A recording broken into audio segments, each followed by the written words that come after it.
I need to remove this insulation and then remove this escape board, which I forgot to remove when I removed my honey supers.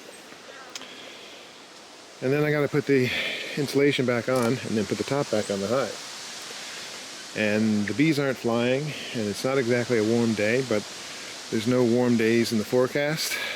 That would be more ideal for this kind of operation, so I am doing it anyway. So there we go. And this is one of the disadvantages of keeping bees when you have a 9-to-5 day job and you end up having to do most of your beekeeping on the weekends, maybe the evenings sometimes, the occasional lunch hour. You can't really pick and choose when you need to do certain things. If the weather isn't good but you gotta get it done, then you just gotta do it when the weather's not good. And that's what's going on today. It's cold, the bees aren't flying, and they're probably not in a good mood. And they especially won't be in a good mood if I open up the top of the hive and release all the heat. And all these bees, I'm sure, are... Oh, it's going to be a mess. I can just tell you it's going to be a mess, because this escape board probably has comb. Oh man, it is going to be a mess, isn't it? Yeah, so this this escape board is... It's going to have comb, honeycomb, all built underneath it because it's been there for a couple of weeks. Yeah, this is going to be fun. So when I pull this thing off, I don't know what's going to happen. I may change my mind. I might open this up. It's going to be full of bees. It's going to be a big mess of comb that I got to scrape off. And it might not work. And I might have to bail in the middle of this foolish enterprise. So here we go.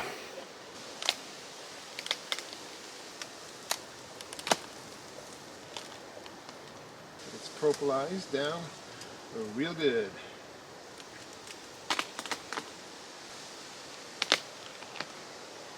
Oh yeah, this is going to be a mess. Yeah, this is going to be great. It's cold. The propolis is cracking and smacking and vibrating, so I'm just going to let it chill for a bit before I make a mess of this. I hate doing this sort of thing at this time of year. It's October 2nd now.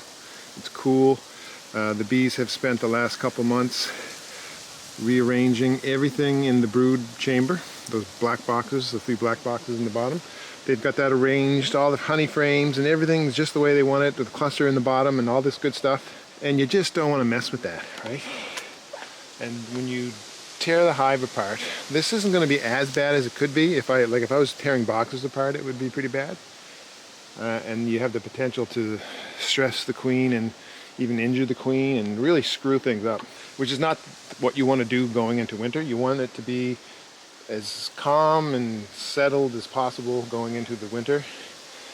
And you don't want the bees to have to adjust to some radically new hive configuration inside the hive with frames everywhere, all over the, you just don't want to disturb the bees. And so this is not advisable. I should have had this done a month ago, to be honest. This could be a bad situation.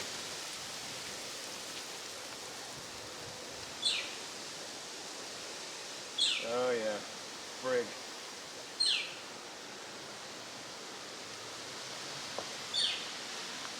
Yeah, I'll show you what I got here. I was correct. Look at that. All right. That's a big bloody mess. Lots of bees, lots of honey, all looking great. And I'm going to have to get a smoker. All right, I got my smoker. The plan is remove that escape board that's full of gunked up honeycomb. Place it down here on the ground and then smoke the bees, get them out of the way, and scrape off all of that comb that's on top of the hive, on frames, which is going to be a mess and difficult. Right there's a piece of hard insulation, which is my inner cover. That's got to go on there. So, good luck to me. Here we go. And in this case, I may have to use a liberal amount of smoke. Hopefully this won't be painful. Hopefully I won't get stung in the stomach or anything like that. But I might.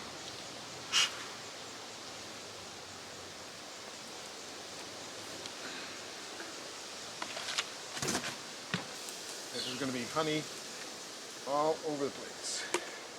Boy, did I goof up this time. It's a lot of honey. The good thing about this is that these bees have plenty of honey going into the winter. I haven't had to top them up with syrup. Oh, I can smell the alarm pheromone. And it doesn't smell like bananas. Time to get this over and done with as soon as possible. Whoops. It's trying to be quick, but calm. Once you start to sweat or get any kind of panic, it's game over. That's when you make mistakes, that's when you kill bees, and that's when the bees can tell you're not very nice to have around. And once that alarm pheromone gets going, it's good night, Irene. So, this is looking okay. Much better than I expected. Thank you, smoke. People are dissing on smoke too much. Smoke comes in handy. Okay. There it is. Did it. There it is. All scraped up. I'm getting honey all over my camera. This is beautiful. Let's just do this and get it over with. That's it. Done. Look at that. That's a mess. I'll just shake those bees off though. Hold on. Okay. So I just shook those bees off this skateboard. Most of them anyway. They're gonna get in there and they'll be okay. This is the stuff I scraped off the top bars. And I'm gonna shake the rest of these off so I can take this honey home with me. Here we go. All right, well that wasn't as bad as I thought it was gonna be. It's not great, but that's it. That's the most disturbed they're gonna be until next spring. They have a piece of hard insulation up top, or an R20 value.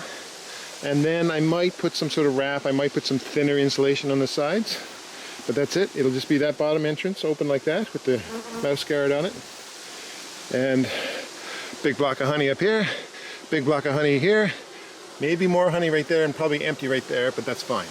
That's as good as I can do right now because I can't tear this hive apart and rearrange things this late in the year. So, I did it. Let me just see if I can shake these bees off. All right, that's it. Let's bring this into the car. I bet that's gonna taste great. I'll put this in the car. Look at all that honey coming out. So they're good for honey, that's for sure. I love that I've settled into a way of keeping my bees so that I don't have to top them up with sugar syrup in the fall. This will be the first fall that I've never had to top up my bees at all. They have enough honey. I'm pretty convinced that they have enough honey that they don't need to even be topped up in the winter time with fondant or anything like that. Hopefully I didn't trap any mice inside the hive with this mouse guard because it's still cold, and the best time to do this, at least put a mouse guard on, is on a warm day when the bees are flying and you can see that there's no mice huddled in the corner of the bottom boards or anything like that. And then you put a mouse guard on. But if you put it on now on a cold day, there might already be a mouse trying to find a warm place to live inside this hive that I've trapped inside the hive with the mouse guard. So hopefully I didn't do that, and hopefully I didn't do it to that one either. But kind of had really no choice because the weather, the forecast is just garbage. It's just cold. It's going to be cold for the next 2 weeks. So I just said, what the hell? Let's do this today. Well, I'm off work with a bit of a weird head cold, but I could do this. So Why not? And there you go, beekeeping. And this thing is smoking. Let's take a look. So what we got in there is some burlap, and underneath that is some wood chips, and that's good enough. I don't think you need to get too fancy with smoker fuel and all that junk. So if I get a warm day, which I doubt I will, but if I do, I might take a look at the top of this hive just to make sure that they do have a lot of honey up here. I think they do, but if they don't, then I'll think about, I don't know, I'll think about it. But I don't want them in the winter to work their way up to eat their honey and then get to the top and there's no honey up here. So we'll see. I'll have to think about it. But it's possible if they don't have, this isn't a big block of honey. This needs to be a block of honey, this needs to be a block of honey. And if it is, then we're good. And let's just take a look. Can I look into the hole here? No, hold on. Oh yeah, they're in there. Which I don't know if that's a good thing actually, because I'd rather they were down here. But this hive also has a little bit more ventilation than a standard hive. You know what? I got this on backwards. Hold on. This is a pollen trap, and this thing is supposed to go up top. So hold on, let me just put this in. I'm trying to do this with one hand as I hold the camera. Oh look, and I get snails all over my hives out here. And so this is what it's going to be like going into the winter. This is a screened bottom board, but now I've got the that plastic in there sealing it up, but it's still fairly well ventilated, like a lot of ventilation down there. So what I think it's going to do is going to provide a little bit of extra ventilation, and the bees aren't going to want to hang out right here because of that cold air coming through that screened bottom board, even though it is closed. So I think what they'll do is they'll actually cluster up here, and this will just be empty almost immediately. And so I would hope that they're clustering here, and maybe that's why I saw that bee right here. So I'd say they're clustering here, even if they're right here. That's okay. That should be fine. My only concern about these 4 medium hives is that this is about 2 deeps and a medium. Like these 3 mediums are about 2 deeps, and so they've got an extra box. That's a fairly tall hive going into the winter for me. My concern about this is that, and it is a thing that some beekeepers in colder climates have observed, is that the bees, they stay up, they finally work their way up here and they stay warm and all this sort of stuff. And it's nice and warm and there's no upper ventilation, so they're just having a great time living in the top of the hive. But when it comes for cleansing flights on warm days, they still don't like to break cluster a lot, and they still don't like to really move out of this warm area of the hive. And so to get up for a cleansing flight, they have to go all the way down here. And sometimes they can't do it. I suppose it depends on the size of the cluster, but sometimes they won't do it or can't do it very well. So we'll just see how it goes. But that's my only concern about having such a tall hive. I'd rather they were 3 mediums instead of 4. 3 mediums would be like 2 deeps. So that's my only concern. Otherwise, I think I have no worries other than that. That's it. There's just that slightly tall situation that I'm not in love with. But anyway, that's enough rambling off the top of my head. What I find odd is that they're not going inside the hive. It's maybe too cold for them. That's odd. Yeah, they're huddling together to stay warm. Hold on a minute. These bees are scenting. These bees are just too cold to move.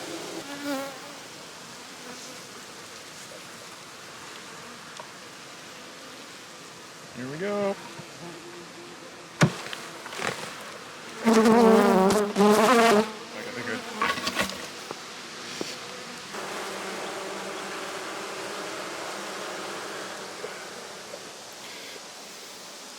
They must be sort of clueless, because maybe they're winter bees and nurse bees that haven't been outdoors and don't know the way around. And it's really funny that they must not be going into the hive because they're cold. Anyway, it's going to warm up and they'll be able to get in.